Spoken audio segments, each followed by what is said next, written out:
tudo bem com vocês?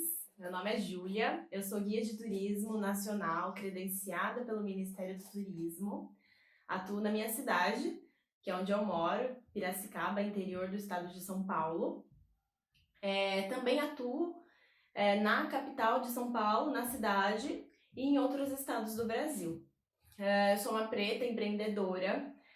Além de incorporar o papel de guia e educadora dentro do turismo, eu presto serviços para agências de turismo pedagógico, cultural, histórico, né? Além de incorporar este papel, eu também sou, desde 2015, dread maker. Eu venho aí cultivando as raízes dos meus irmãos e irmãs aqui de Piracicaba e região. Eu vou colocar aqui na legenda do vídeo a minha página como dread maker, é @dreadmakerpiracicaba, para vocês poderem me apoiar e acompanhar o meu trabalho. Hoje eu apresento para vocês a minha iniciativa de afroturismo, turismo comunitário, turismo responsável, que se chama Auá Turismo. Auá é uma palavra da etnia Tupi, que significa gente de todo tipo. A ideia da Auá é ser uma alternativa saudável e criativa para os meios convencionais e pacotes convencionais de turismo. Eu procuro, né, quando eu faço um roteiro da Auá Turismo, tornar a experiência turística uma experiência legal para todo mundo. O que isso significa, né? Quando a gente está montando um roteiro, eu opto pelo financiamento, né, de restaurantes, de pequenos produtores, restaurantes que estejam preocupados, né, com a cultura local, né? A ideia é movimentar a economia dos pequenos produtores, dos empresários e das empresárias pretas, né? Aqui na cidade tem um roteiro que se chama Rota Negra. Ele é baseado nas pesquisas de um acadêmico negro, professor, militante da causa negra, o Noedi Monteiro, e também do filósofo, professor, educador e batuqueiro aí das manifestações tradicionais aqui de Piracicaba, como o batuque de umbigada e o samba de lenço, o Antônio de Paula Júnior. Essas duas pesquisas, né, formam a Rota Negra de Piracicaba, e eu viabilizo ela através da Auá Turismo. Além disso, eu também promovo passeios no centro de São Paulo com parceiros que fazem roteiros de afroturismo em São Paulo. A gente almoça em restaurantes africanos, visitamos lojas de tecidos africanos, visitamos acervos culturais que artistas e curadores, né, estejam preocupados em tornar a perspectiva, né, a visão sobre África, uma visão trabalhada no pertencimento, no imaginário trabalhado na admiração, tá? Então, esses são os roteiros da Auá. Se você quiser acompanhar o meu trabalho, segue meu Instagram, é @auaturismo. E lá você pode acompanhar, eu também coloco conteúdos sobre personalidades pretas, né? E lugares históricos negros de Piracicaba, de São Paulo e do Brasil. Hoje nós faremos um tour virtual, iniciaremos o nosso passeio em Piracicaba, interior de São Paulo.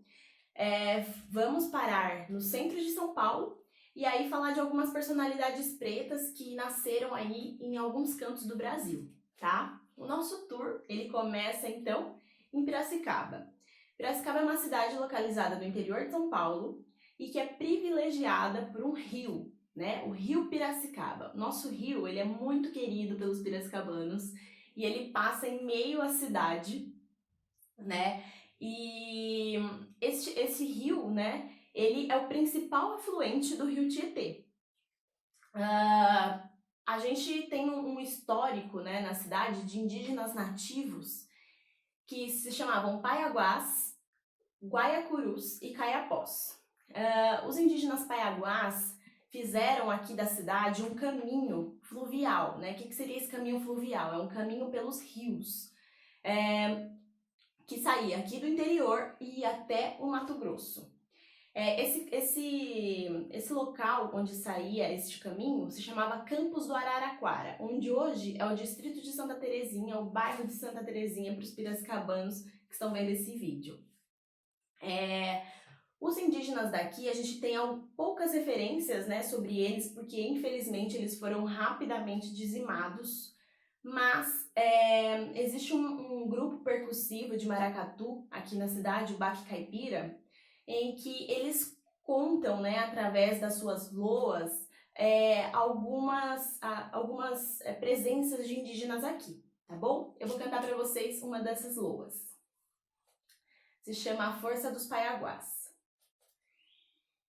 A força dos Paiaguás é força de Tupã, é terra de Jaci, é terra de Guaraci, é tribo de índio guerreiro, é guaiacuru canoeiro, é tribo de índio guerreiro, é guaiacuru canoeiro.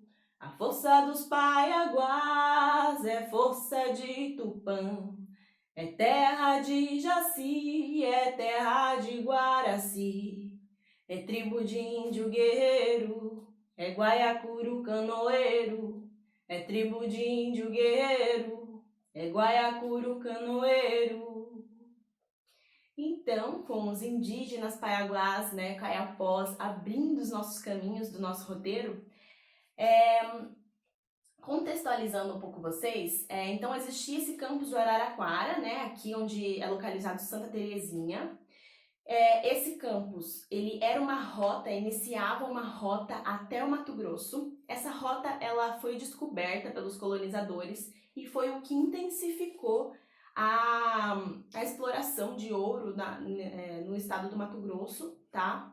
Naquela região, porque muitos paulistas foram para lá. Entretanto, este caminho, ele também serviu, né? Ele foi um caminho de fuga de escravizados, um caminho super estratégico, né? Porque onde iniciava o campo de Araraquara, tinha um quilombo, né? Vou falar um pouquinho do quilombo para vocês.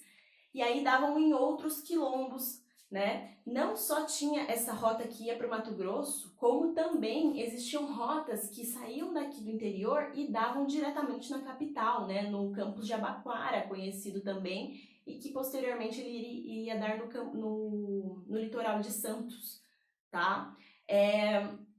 Então a gente tinha este caminho, primeiramente fluvial. Fluvial é por conta de ir para os rios, né? Então passava da bacia do Rio Piracicaba para a bacia do Rio Tietê, do Rio Tietê para o Rio Paraná e assim finalmente chegava no Mato Grosso, tá bom? Posteriormente esse caminho se tornou um caminho de terra.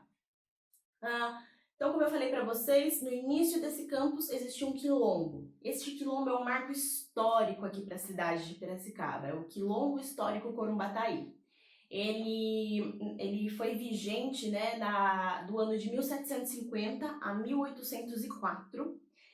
E se for pensar em tempo, né, de quilombo, de duração desse quilombo, né, a gente tem um tempo de 54 anos que é muito significativo. Se a gente pensa em quilombos no Brasil, geralmente eles não duravam tanto tempo assim, tá? Então a gente tem este quilombo, que é um quilombo histórico, diferente dos outros quilombos que a gente está acostumado a pensar e a falar. Ele era um quilombo urbano. Geralmente a gente tem um imaginário que quilombos eles são no meio do mato, muito escondidos, mas na verdade quilombos sim, existiam quilombos no meio das matas, mas também todos eles não eram refugiados assim, sem pensar, né? Eles tinham uma estratégia, todos eram muito estratégicos, né? E o quilombo aqui da cidade era um quilombo urbano que inclusive fazia trocas comerciais com viajantes e comerciantes que passavam pelo caminho aí que eu falei para vocês, aberto pelos caiapós primeiramente, tá? Então a gente tem aí Piracicaba, o interior do estado de São Paulo, nessa posição estratégica, tá? Para fazer parte aí dessa rota de liberdade de escravizados no século XVIII, onde existia uma grande presença de escravizados aqui no estado de São Paulo, né? Foi uma das épocas que mais teve. Quando a gente fala desses escravizados, estamos falando de africanos majoritariamente da etnia Banto, onde hoje é a República Democrática do Congo e Angola, tá? Quando a gente fala em escravizados, né, em africanos no estado de São Paulo, a gente está falando dessa etnia majoritariamente. E então, contextualizando vocês, temos aqui Piracicaba neste contexto, tá? Em meio a essa rota de liberdade. Seguindo um pouco a nossa rota, chegamos no Engenho Central de Piracicaba.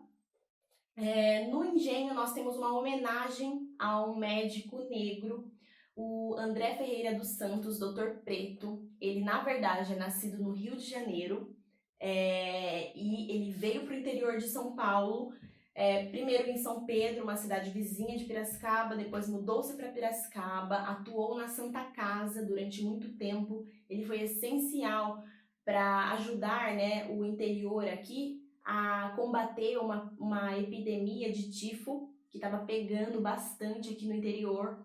Ele tinha projetos de prosseguir com uma maternidade e um hospital, entretanto, devido às questões políticas e raciais, ele não conseguiu e retornou para o Rio de Janeiro próximo ao seu falecimento, tá? Nós temos então a homenagem ao Dr. Preto em meio ao Engenho Central, que é um espaço turístico aqui da cidade de Piracicaba, e em frente ao Centro de Documentação Negra da cidade, tá bom? Aqui na cidade nós também tivemos um cemitério de indígenas e escravizados, né? Existia essa separação de cemitérios. O cemitério que era de protestantes, católicos e brancos era o Cemitério da Saudade, onde hoje é o Cemitério da Saudade, e o cemitério de escravizados era onde hoje é uma escola, a Escola Moraes Barros, tá? Localizada ali na Alferes, entre Alferes e Entre Rosário. Esse local de onde era esse cemitério não era um local adequado, tanto que teve problemas depois com a água, né, da cidade, porque enterrava corpos ali e não era o local certo, né? Mas existiu uma pessoa, né, uma escravizada chamada Gertrudes, que foi a primeira pessoa negra, né, a ser enterrada no Cemitério da Saudade, quebrando essas barreiras entre cemitérios, tá? A gente fala um pouco da Gertrudes nesse momento e seguimos para conhecer a Ponte Rebouças aqui da cidade. A Ponte Rebouças é em homenagem aos irmãos Rebouças, engenheiros negros aí do Brasil, enquanto o Brasil do século XIX ainda vivia o sistema escravagista, um Brasil imperial. Eles se destacaram em estudos fora do Brasil na engenharia, retornaram para o Brasil e começaram suas obras aqui. Piracicaba tem a primeira ponte concretada do Brasil, que é obra dos irmãos Rebouças, é a Ponte Rebouças. Entretanto, eles têm outras obras também, como a Ferrovia Paranaguá, que liga Curitiba ao Porto de Paranaguá, e é uma ferrovia enorme, uma das ferrovias mais belas e notáveis do seu estilo.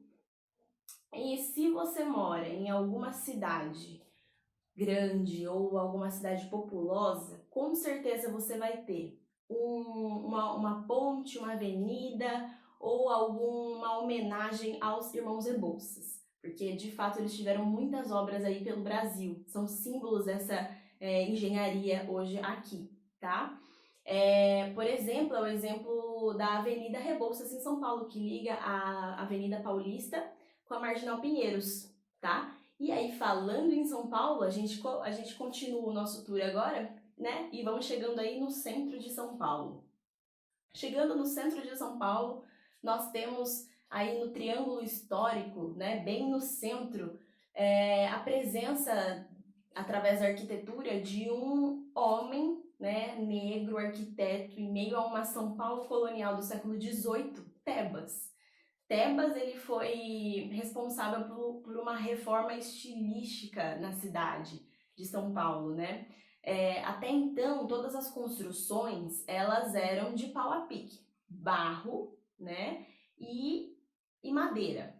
Tebas chega aqui em São Paulo, porque na verdade ele é nascido em Santos, chega em São Paulo renovando com uma novidade, né, que é a arte da cantaria. A arte da cantaria você vai pegar pedras, talhar elas em formas geométricas e ir fazendo construções.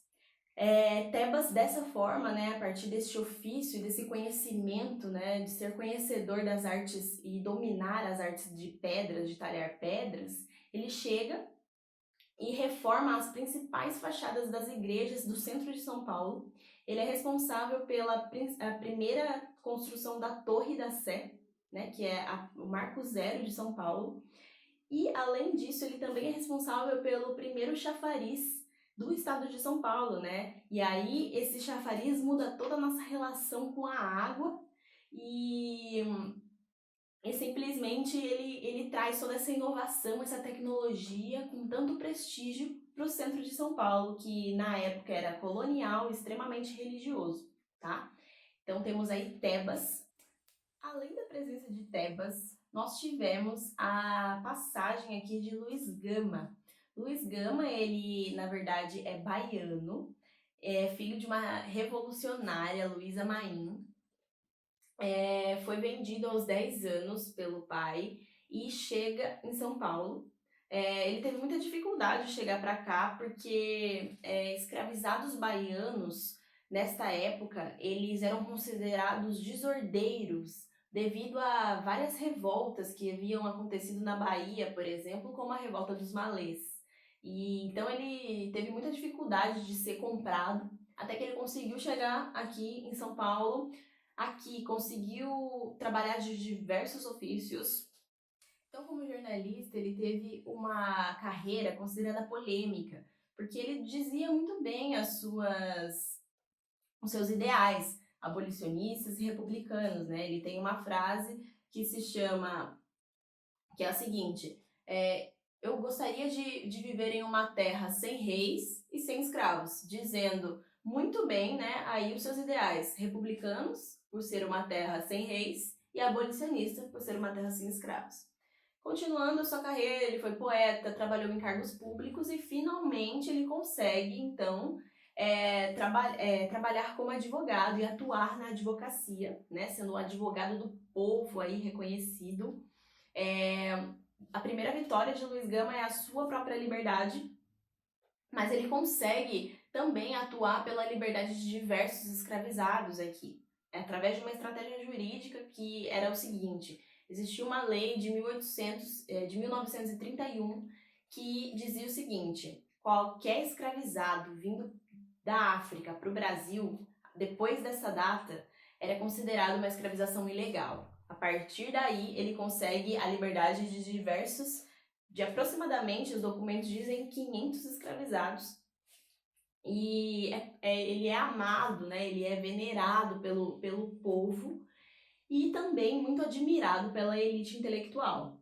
Foi por conta de muito engenheiro negro, muito advogado do povo, muita revolta em vários cantos do Brasil, muitos quilombos nas matas e quilombos urbanos, e trocas comerciais e sociais, e muita reinventação, né, de reconstruir a sua subjetividade enquanto pessoa, que após 6 anos da morte de Luiz Gama, foi abolida a escravidão no Brasil.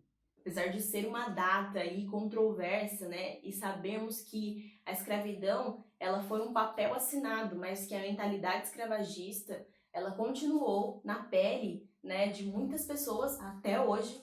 E nossos irmãos e irmãs negras, né, escravizados ali, africanos, eles foram negados de direitos como educação, trabalho e saúde. E isso remete até hoje, tá? A gente não conhecer essas personalidades pretas, esses locais, faz parte de um projeto de branqueamento racial no Brasil que é vigente desde a abolição, tá? Agora eu vou falar para vocês de uma poeta brasileira que fala aí muito das suas escrevivências, como já diz Conceição Evaristo, Carolina Maria de Jesus. Eu vou ler um poeminha dela para vocês, tá bom? Muitas fugiam ao me ver, pensando que eu não percebia. Outras pediam para ler os versos que eu escrevia. Era papel que eu catava para custear o meu viver. E no lixo eu encontrava livros para eu ler. Quantas coisas eu quis fazer, fui tolhida pelo preconceito. Se eu extinguir, quero renascer, num país que predomina o preto. Adeus, adeus, eu vou morrer, e deixo esses versos ao meu país, se aqui temos o direito de renascer. Quero um lugar onde o preto é feliz. Carolina Maria de Jesus, nascida então em São Paulo, moradora das periferias de São Paulo. Ela foi reconhecida após a sua morte, né? Ela hoje é homenageada pelo Museu Afro Brasil. Dentro do Museu Afro existe uma biblioteca, né, com o nome de Carolina. Essa biblioteca ela é cheia de títulos, ela é super completa, vale muito a pena a visita e está dentro de um museu com um acervo que é essencial para quem quer descobrir sobre cultura afro-brasileira e cultura africana. Né? Ele está localizado no Parque Ibirapuera. O Museu Afro ele é muito interessante porque existe uma exposição temporária, as exposições temporárias, e existem a exposição permanente. A exposição permanente ela conta desde africanos originários e comenta com a gente de várias culturas africanas, religiosidades africanas, gastronomias, né, e cosmovisões, formas de viver africanas. Passa, né, depois para a gente as informações, né, a sensação de estar num navio negreiro, né, a gente passa depois pela área da escravidão. Depois da escravidão tem uma parte que o museu fala que é sobre africanos agora no Brasil, e esse Brasil sendo transformado a partir dessa escravidão, a partir dessa identidade africana, indígena, né, de uma identidade colonial também. E aí, com a representação dos nossos símbolos culturais de resistência, como a capoeira, o maracatu, e entre outras, tá? É um museu que vale muito a pena a visita. Chegamos então no final do nosso tour de Piracicaba para esse Brasil tão plural, esse Brasil cheio de educadores, esse Brasil cheio de artistas das mais diversas linguagens, engenheiros, arquitetos negros, líderes, né, de quilombos, de aquilombamentos, cheio de melanina, cheio de filhos de reis e rainhas. Esse projeto aqui, Rota Negra, que eu faço aqui na cidade, mas que também é feito por diversas outras iniciativas, tanto de afroturismo quanto iniciativas que buscam ressignificar esses lugares de forma militante. Esse trabalho ele vai contra um projeto de branqueamento racial no Brasil tão comum e tão vigente desde a abolição da escravidão, né? Quando eu falo nesse projeto de branqueamento racial, eu estou falando de quando a abolição aconteceu e foi negado totalmente o acesso à dignidade, educação, cultura e trabalho para a população africana que aqui vivia, né? E que teve a sua subjetividade negada durante séculos. Existiu diversas táticas, né, desse branqueamento racial no Brasil. Tinha um imaginário, né, na elite de quem formava os pensamentos, né, do que fazer com esse monte de negros que vivem aqui? O que vamos fazer com essas pessoas? Elas são fadadas à miséria, né? Existia um imaginário de que colocava as mazelas do Brasil como se fosse culpa de todas essas pessoas vieram trazidas para cá, né? Existe uma música de capoeira que fala, né, que se fosse luta honesta de lá, ninguém me trazia. E aí a gente tem esse projeto, então, que tem uma tática de miscigenação, né, de branqueamento físico mesmo da população, através do incentivo de imigrantes virem para o Brasil. A imigração no Brasil, um ano depois da abolição, ela foi imensa, né, de pessoas majoritariamente italianas, da pele branca, né, com o objetivo de fazer com que o objetivo esperado de que o brasileiro iria branquear e assim salvar as mazelas sociais que existiam aqui, tá? Existia também um projeto parte desse projeto de branqueamento racial, uma estratégia de demonização de símbolos afro-brasileiros, que é, por exemplo, a lei da vadiagem, né? A lei da capoeiragem que eles faziam. Era uma tática, né, de controle social da população preta, que é usada até hoje, né, mas de formas diferentes, que era o seguinte: qualquer pessoa que fosse pega fazendo atos de capoeiragem ou na rua, né, à toa, era presa. E dessa forma, quem que foi preso? Quem que eram os capoeiras da época? Né? Eram os pretos. Então a gente tem essa demonização desses símbolos que constrói o imaginário do brasileiro, né? O Brasil ele é construído a partir desse projeto de branqueamento racial e o sucesso desse projeto de branqueamento é fazer com que um preto não se reconheça preto hoje no Brasil e saiba tudo que forma ele. E então esse projeto ele precisa ser combatido, né? E nós, povo preto, precisamos, de fato, estar conscientes desse projeto para poder parar com isso, para poder, de fato, ter uma liberdade para o povo preto, tá? Uma liberdade de pensamento e, de fato, quebrar essas correntes escravagistas que até hoje dominam a mente aí do brasileiro e do mundo, né? Essas correntes coloniais, tá bom?